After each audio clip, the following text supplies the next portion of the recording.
It's before ages the time. We'll come back to your views concerning the National Health Service and the plans that were laid out in the House of Commons yesterday. But to help pick up on some of the points you made, let's welcome to the conversation Conservative MP and Health Minister Ed Argar, who joins me now.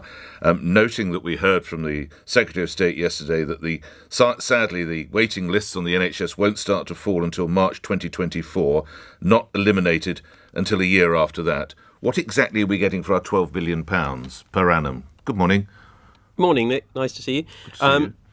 We've been very honest, and the Health Secretary has been very honest about this, about the impact on the waiting list that both the pandemic has had already. We've seen them go up from 4 million to 6 million, and potentially another 8.5 million people who would normally have come forward who didn't. That's why we're being realistic about the trajectories and the ability to bring these waiting lists down, and we're honest they will go up before they come down. What we're getting for this money before it shifts to social care, as was set out 2 years on, where it shifts into funding social care, are more diagnostic centres, more capacity in the NHS. We continue to support, and I think you had on your programme earlier someone from Unison talking about the healthcare workforce. We continue to grow and support that workforce. What we will see is that by July of this year, we should see no people waiting more than 2 years. Now, that's still a hugely long time to wait, but there are, I think, around 18,000 people at the moment waiting more than 2 years. We want to get that eliminated swiftly this year, and then we want to start seeing that waiting list properly coming down overall by 2024, with 1 year waiters eliminated, anyone over 1 year, by 2025. That's a long trajectory, but it's a realistic one, and I think it's important we're open with people about that. Okay, well, as we're being open, I appreciate that waiting now is at some 6+ million, but it was at 4.5 million before the pandemic. So the department was incompetent then. It's just become more incompetent, hasn't it?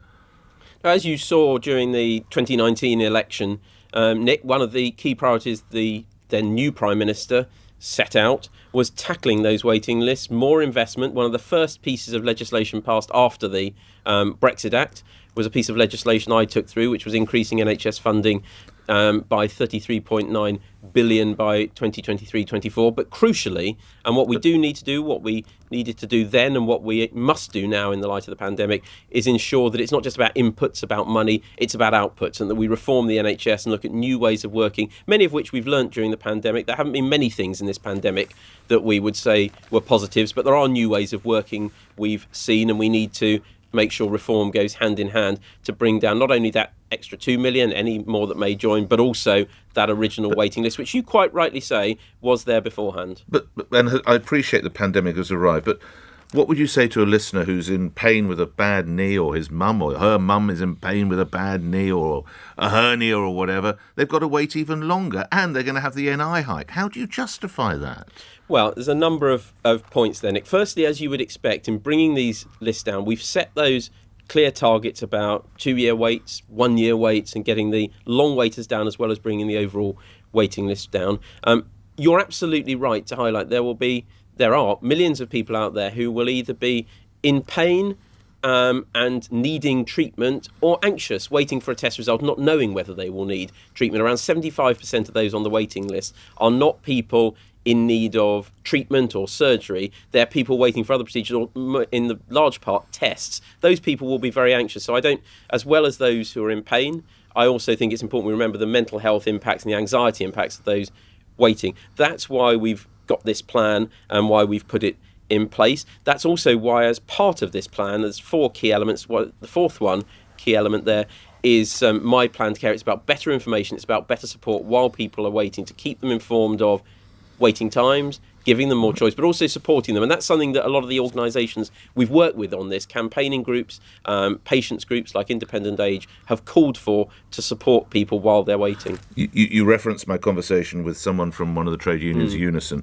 There are, I understand, 93,000 vacancies currently within the NHS. Why is the figure so high? Why are people not attracted to this profession? Well, there are a whole range of factors, and it shows not only do I read my newspapers before coming on your show, I listen to your show before I come on it. Good to hear. As well.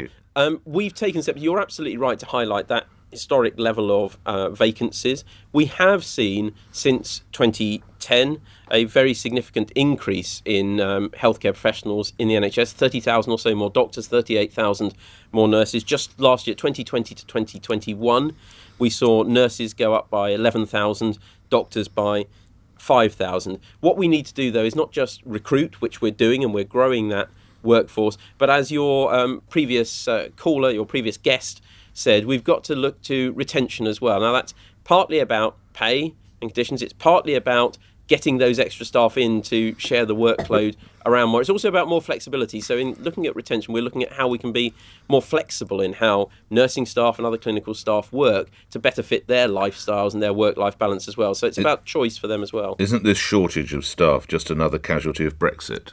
You're aware of how many people left, how many Europeans left the National Health Service, are you, between 2016 and 2019?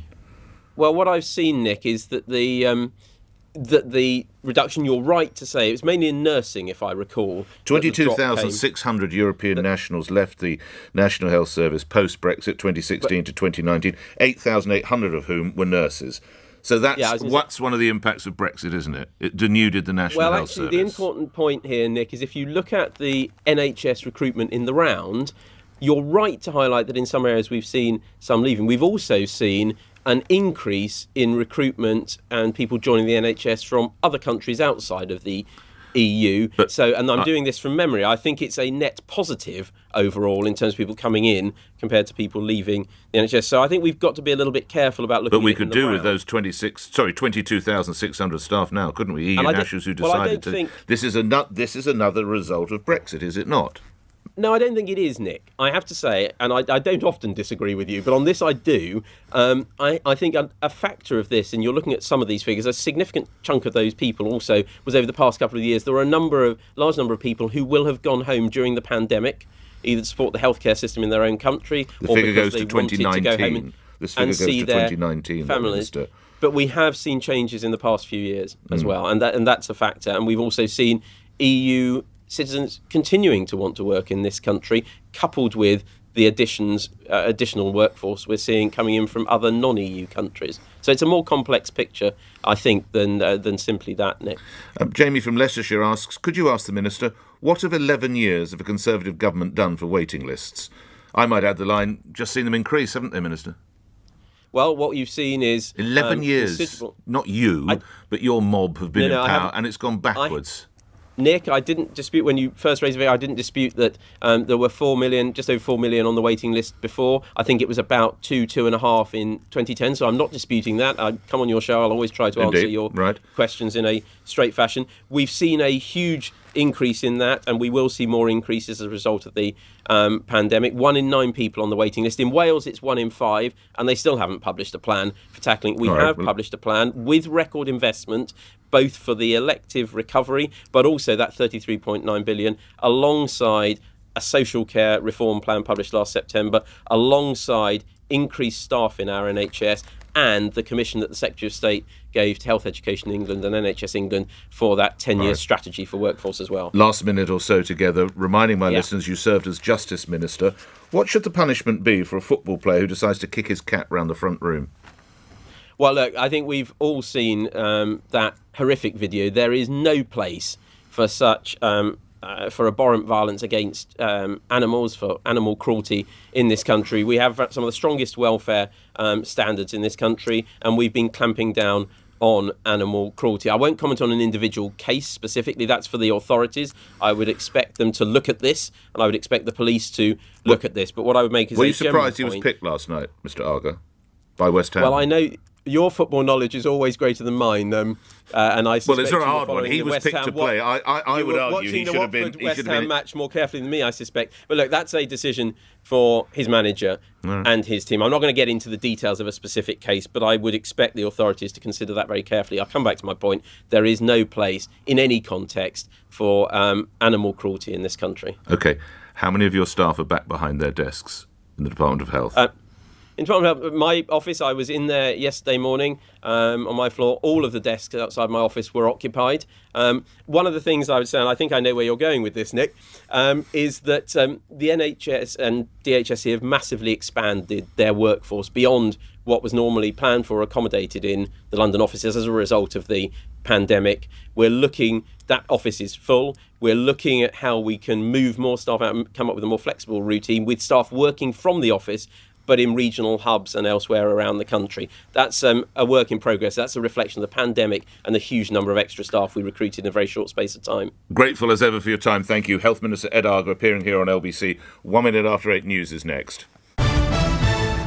On your radio, on Global Player, and Play LBC. leading Britain's conversation.